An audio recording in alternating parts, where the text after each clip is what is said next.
All right, we'll go ahead and get started. So here's your injury report. Will not practice: Christian Benford, Micah Hyde, Jordan Poyer, Leonard Floyd. Leonard Floyd is ill. And then limited will be Balin Spector, A.J. Klein, and then TB, Terrell Bernard is still in the concussion protocol. Sean, what's your sense on Micah? We'll see, yeah. Just taking one day at a time here. Day to day. Yep. Is Bernard in a limited? He's limited group with concussion protocol. His leg got kicked in the leg, I think, early in the game there. So. Those first 40 minutes, those are day-to-day injuries? Let me just make sure. Excuse me, Benford, Hyde, Poyer, and then Floyd. Yes. Yes. Hey, Sean, what were your impressions of Linval Joseph? I think to come off the street and, not having been playing up to that point in time, he came in and did a nice job. First of all, conditioning-wise. Secondly, just point of attack defense and things like that. He did a nice job.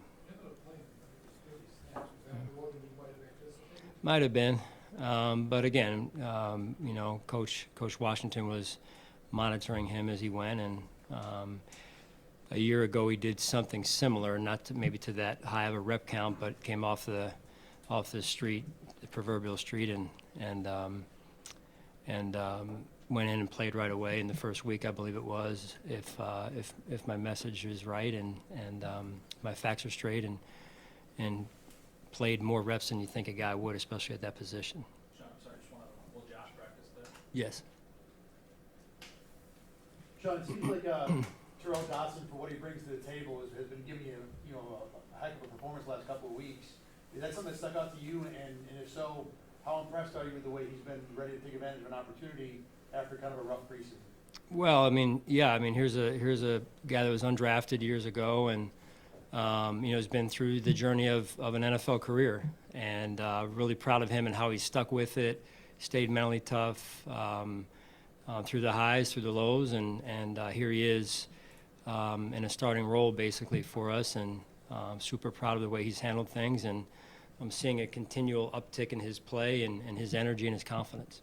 What do you make of a Broncos team that's rested and starting to show signs of gelling under Sean? Yeah, Sean does he is who he is for a reason. He's done a phenomenal job, a ton of respect. We've gone against each other numerous times, countless times in the NFC South for years, and we've had our battles, and he's just a phenomenal head coach, leader, and really smart when you get a chance to get around him and talk with him, and so I'm not surprised that they're playing the way that they are, beating the Chiefs, and then just watching their team come together the way it has. What do you think they've done better since, basically they lose 70 to 20, I think?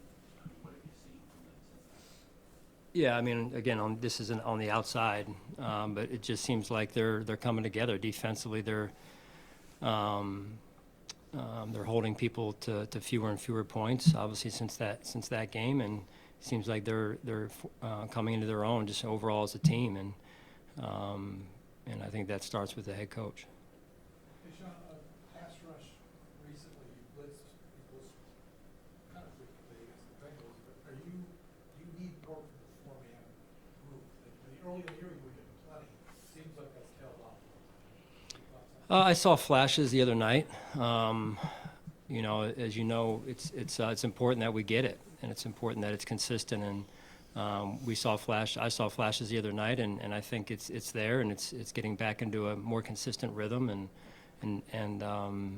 then just everyone being connected to the plan, right? There was times we were there and the quarterback got out, and so you miss those opportunities where we had a good rush or two, and so it's just more of that rush.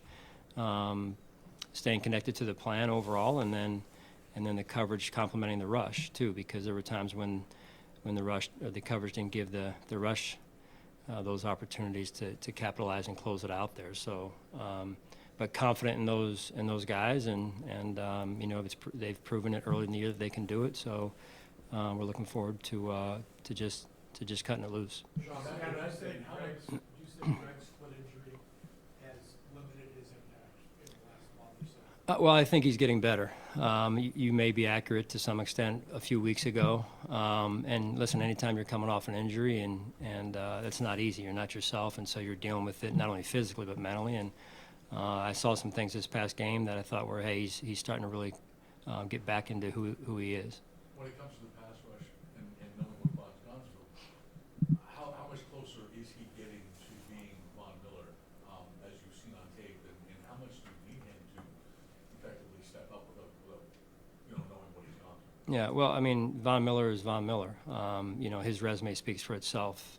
Like any human being, he's coming off of an ACL, as I've said multiple times. And if you want a real medical analysis on where he is, you can talk to our trainer. But in my sense, there's nobody that's working harder to get himself, and it's not easy, right? So, but he is mentally elite in his approach, and whether whether it was before he got hurt or now, he's an incredible, mentally tough, not only person but athlete. John, the way you emphasize ACL, Sean, and that is, with all your experience, and you think of Trey White and what it took for him to get back, the nature of that injury and what that process is. Does Von's situation maybe fall in line with others that you've seen through the years and dealt with as a coach? I mean, there's no two that are exactly overlap, but they're somewhat similar, right? And it takes time. So that's really where we're at, and but I think each week you're seeing a tick up in the health, I'll call it, and with that more of becoming a factor, and that'll come. I'm confident in that. Sean, going back to Greg, it seems like the last couple of years he's been an ascending player for you, but then he's had an injury that has maybe impacted that in some ways. Where do you feel like he's at mentally dealing with that challenge in the physical side of it, maybe not allowing him to do everything that he wants to be doing for you guys? Right. I mean, that's. I just think, generally speaking, Jay, that's the cycle of a season, right? You're going to have some days and weeks and sometimes stretches of a month where you're feeling pretty good. You're not too banged up, and you're flowing. And then you're going to have some where you feel like you can't avoid it because one nick leads to another bump or bruise, and then just you kind of can't avoid it. And so that's just all in terms of generally speaking, a young player is learning how to deal with injuries and how to play through them. And then there is a balance of, hey, medically he's out there, but for any player, what's the level of performance going to look like? Whereas the next player who's inactive, say, are they better because they're healthier in this case? So, but it's like anything else. You try and make the best decision for the team and put people out there that can perform at that level. We need them to, and I applaud Greg. He's been pushing through, and we're banged up on defense in particular, and so guys are like they did the other night. Guys are they're playing hard and they're giving it max effort, and I applaud them for it. So. What do you make of your team's difficulty generating turnovers, and as a coach, how do you address something like that?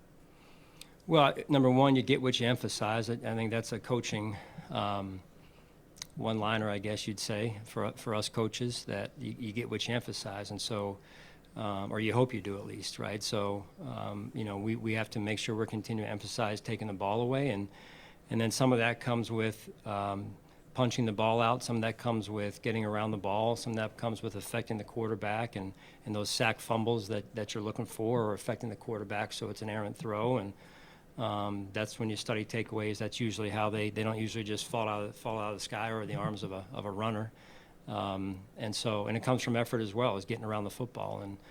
And no different the other night when we put the ball on the ground in the red zone and with Dalton's situation, and they outworked us, and they got there before we did, and so that's a point of emphasis as well. How about Dane Jackson? What did you think of his game in Cincinnati? I thought he played well. I really did. We talk about making plays on the ball, taking the ball away, and that's important. It's one thing to be in position; it's another thing to make the play, and I was impressed and real proud of Dane and the way he did that Sunday night. Quarterbacks get a lot of scrutiny when they throw interceptions. Just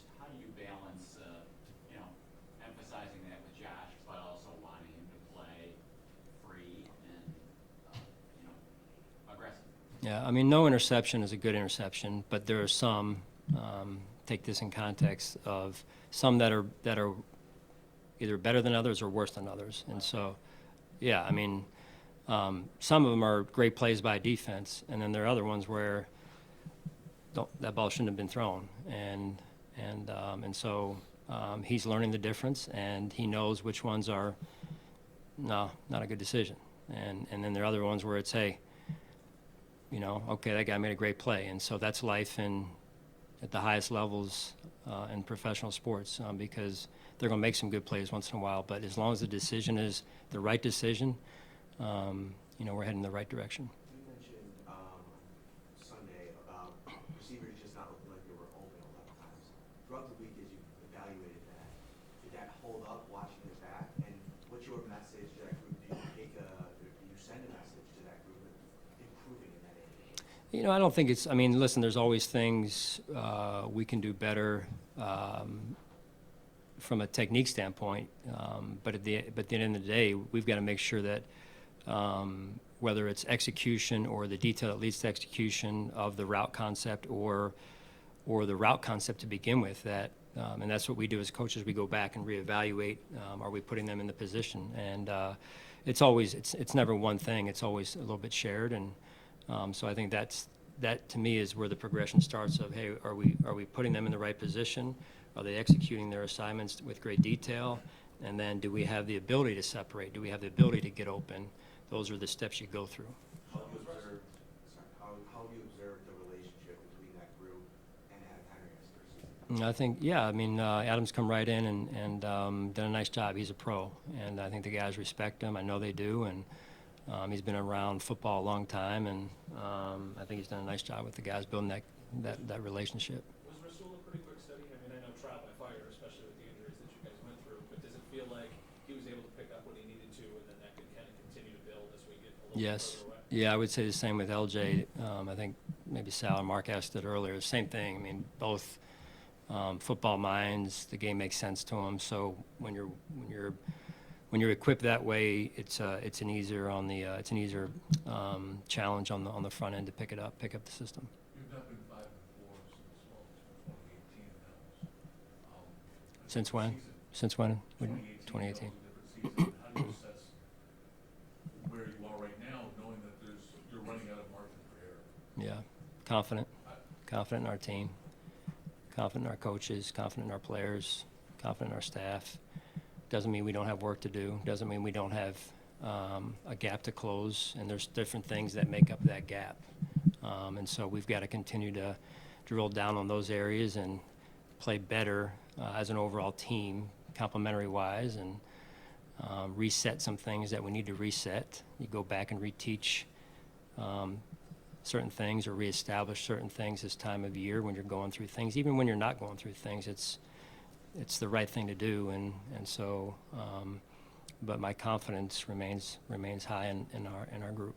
Sean, kind of along those lines, I mean, you've got your finger on the pulse of this thing in that locker room. The schedule gave you an extra day, maybe for them to rest and decompress a little bit, which is always a good thing with a late bye. Right. So what, as you talk to the players and get them back in, they know what's at stake, I'm sure. What's your sense of kind of where they stand in their approach? Yeah, I think like all of us, you're saying, hey, okay, you know, what can I do? What can I do better? What can I do to help someone else? Some of the guys who have been here before and been through maybe 7 and 6 a few years ago, and you know what I've learned just being around the NFL is even being 14 and whatever we were, 14-0 years ago, and going to the Super Bowl is every year it seems like you're banging your head against the wall. Every year is hard, and you come out of it and you're saying, hey, dang it, we were pretty good, and we learned some lessons all the way through it. So it's never easy, but the belief is important, and I feel like these guys know what's ahead of us, but they also know we got to take it one game at a time, and I think they're ready for the challenge, and I know they're ready for the challenge, and you know, that's what the Buffalo Bills do. Sean, just with this team, you heard the receivers talk about playing